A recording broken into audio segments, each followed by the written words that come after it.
Selamat pagi rekan-rekan mahasiswa, hari ini kita akan belajar bersama mempelajari Hunting for Threats. Model maturitas perburuan ancaman yang dikembangkan oleh pakar keamanan siber David Bianco membantu organisasi dan pemburu ancaman menentukan langkah-langkah untuk mematangkan proses perburuan ancaman. Model ini terdiri dari 5 tingkat, yaitu HM0, inisial adalah organisasi hanya mengandalkan alat otomatis dan belum mampu melakukan perburuan ancaman karena keterbatasan dalam mengumpulkan data telemetri dan tidak menggunakan indikator intelijen ancaman.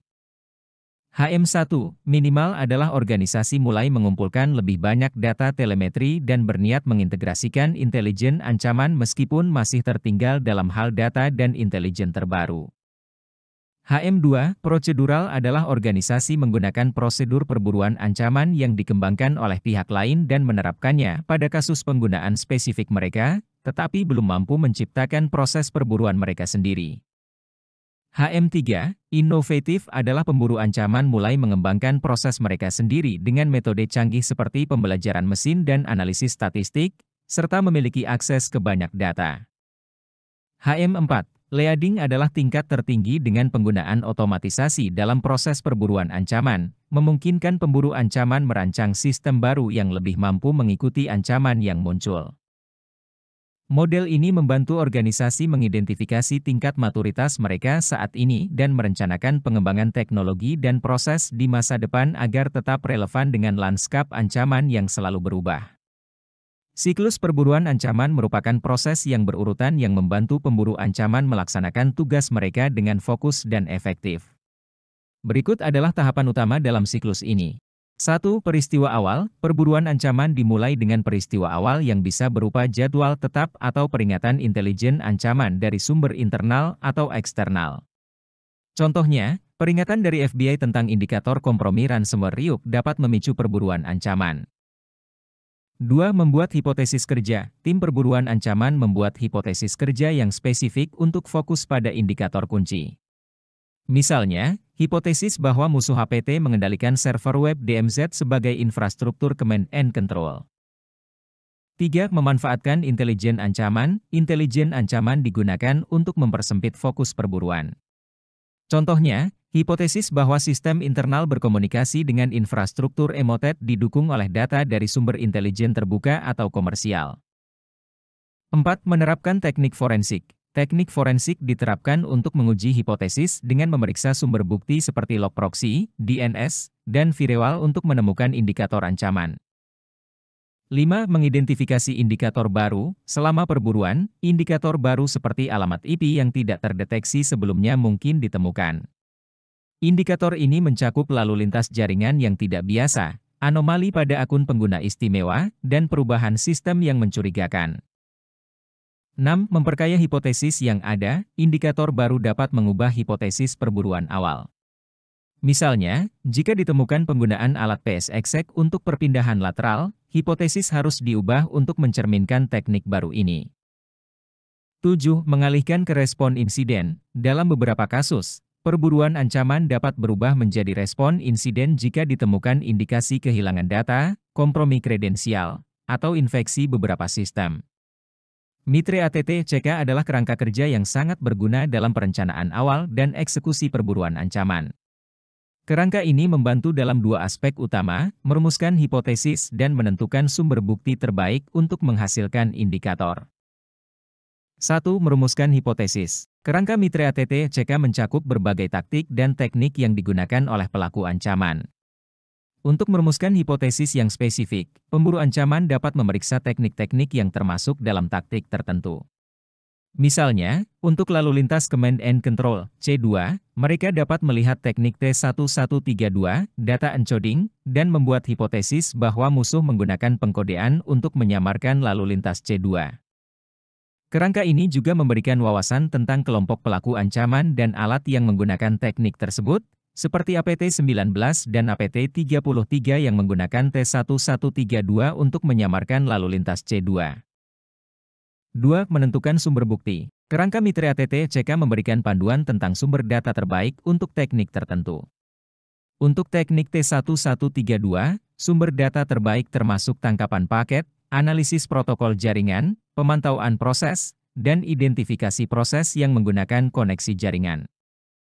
Pemburu ancaman dapat menggunakan alat seperti Molotch atau Wireshark untuk analisis tangkapan paket guna mengidentifikasi indikator berbahaya, serta memeriksa memori sistem untuk koneksi jaringan dan proses yang terkait. Kerangka Mitre ATT-CK menyediakan detail tambahan yang membantu pemburu ancaman dalam mencari indikator, seperti menganalisis data jaringan untuk aliran data yang tidak biasa dan komunikasi yang tidak sesuai dengan perilaku protokol yang diharapkan. Informasi ini memungkinkan pemburu ancaman untuk fokus pada hipotesis dan tindakan yang perlu diambil, sehingga membantu merancang rencana perburuan ancaman yang efektif. Memulai perburuan ancaman memerlukan struktur dasar meskipun tidak memerlukan perencanaan yang mendalam. Rencana tertulis yang singkat harus mencakup poin-poin kunci agar seluruh tim fokus pada area yang sama dan meminimalkan data yang tidak relevan. Berikut adalah 7 elemen utama yang harus ada dalam setiap rencana perburuan ancaman. 1. Hipotesis. Pernyataan hipotesis singkat yang dipahami oleh semua anggota tim perburuan. 2. Taktik Mitre ATT-CK. Memilih taktik Mitre ATT-CK yang relevan dengan hipotesis yang akan digunakan dalam perburuan. 3. Intelijen ancaman. Menggunakan intelijen ancaman internal dan eksternal yang relevan dengan hipotesis dan taktik Mitre ATT-CK yang dipilih. Ini termasuk indikator kompromi, IOC, indikator serangan, IOA, dan taktik, teknik, dan prosedur, tetap. 4. Sumber bukti. Daftar sumber bukti yang akan digunakan selama perburuan, seperti netflow atau tangkapan paket untuk mendeteksi pergerakan lateral. 5. Alat spesifik yang diperlukan untuk meninjau bukti. Misalnya, alat open source seperti SCADI untuk analisis log file, dan alat Endpoint Detection and Response, EDR, yang membantu mencari IOC di seluruh sistem. 6. Lingkup, sistem yang akan disertakan dalam perburuan. Rencana harus menyebutkan sistem tunggal, subnet, atau segmen jaringan yang difokuskan. Mulai dari sistem terbatas dan tambah seiring pengalaman bertambah. 7. Kerangka waktu, periode waktu yang difokuskan dalam perburuan, berdasarkan peristiwa awal dan intelijen ancaman yang tersedia. Misalnya, 72 jam terakhir untuk peristiwa baru atau hingga 30 hari. Contoh rencana perburuan ancaman mencakup hipotesis bahwa seorang musuh telah menguasai server web DMZ. Taktik Mitre ATT-CK terkait melibatkan eksploitasi aplikasi web atau pembentukan saluran command and control. Tim perburuan akan menggunakan OSINT, sumber dan alat yang mencakup log dan tangkapan paket, serta meninjau data selama 90 hari terakhir. Rencana ini memberikan panduan yang jelas bagi setiap anggota tim perburuan. Pelaporan perburuan ancaman sangat penting karena memberikan wawasan kepada manajer dan pembuat kebijakan tentang alat, teknik, dan proses yang digunakan oleh tim perburuan, serta bisa menjadi dasar untuk mendapatkan alat tambahan atau memodifikasi proses yang ada. Berikut adalah elemen kunci dari laporan perburuan ancaman. 1. Ringkasan eksekutif. Ikhtisar tingkat tinggi tentang tindakan yang diambil, indikator yang ditemukan, dan apakah perburuan berhasil membuktikan atau membantah hipotesis. Ini memberikan narasi singkat yang dapat ditindaklanjuti oleh pengambil keputusan. 2. Rencana perburuan ancaman. Rencana yang mencakup hipotesis perburuan ancaman harus disertakan dalam laporan. Ini memberikan rincian tentang apa yang digunakan tim perburuan selama bekerja. 3. Laporan forensik. Bagian ini berisi data yang dihasilkan oleh alat forensik serta pemeriksaan terperinci dari setiap sistem atau sumber bukti yang dianalisis. Ini adalah bagian terpanjang dari laporan dan mencakup daftar lengkap dari semua item bukti yang diperiksa. 4. Temuan. Bagian ini menunjukkan apakah tim perburuan berhasil membuktikan atau membantah hipotesis. Jika hipotesis terbukti, dokumentasikan tindakan lanjutan seperti modifikasi hipotesis, hipotesis baru, atau keterlibatan kapabilitas respon insiden. Semua IOC, IOA, atau tetap yang ditemukan juga harus didokumentasikan.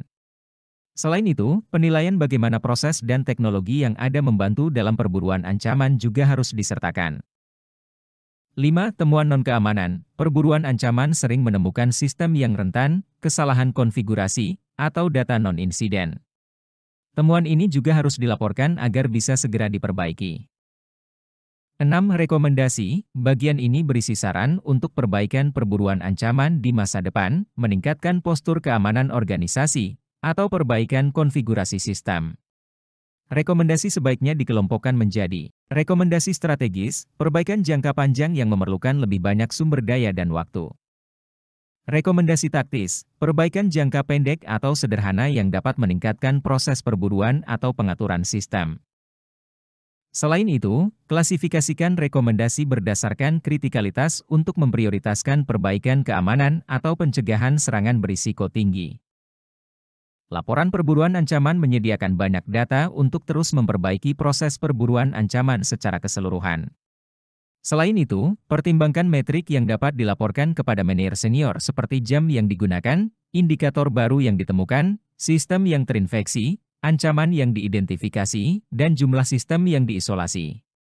Data ini penting untuk menunjukkan kemampuan perburuan ancaman dalam mengidentifikasi ancaman yang sebelumnya tidak terdeteksi dan memastikan praktik ini menjadi bagian dari operasi keamanan rutin organisasi. Sekian penjelasan materi hari ini, terima kasih dan jangan lupa like, comment, and subscribe untuk mendapatkan materi terbaru dari kami.